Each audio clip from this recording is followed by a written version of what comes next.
Posibleng makabalik sa pwesto si Davao City Police Chief Senior Superintendent Vicente Danao human siya girelibuhan tungod sa giingong pagpanapat sa iyang asawa. Migawa sa social media ang video diin giingong gihapak ni Danao ang iyang asawa ug maoy gihimong basihanan sa pagparelyebo sa hepe. Matod ni Senior Superintendent Aaron Aquino sa Police Regional Office 11, nahimpit na ang investigasyon sa Regional Internal Affairs Service sa reklamong gisangat sa asawa ni Danao. Gipaabot na lang ang pirma sa hepe sa PRO 11 sa dili pa ipagawas ang resulta sa investigasyon.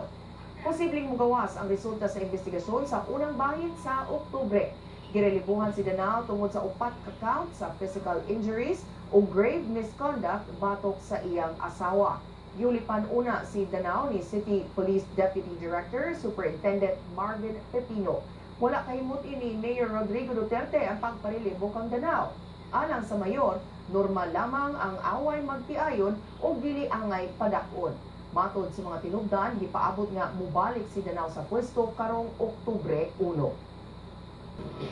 Fact-finding committee under the police superintendent will release the result of their findings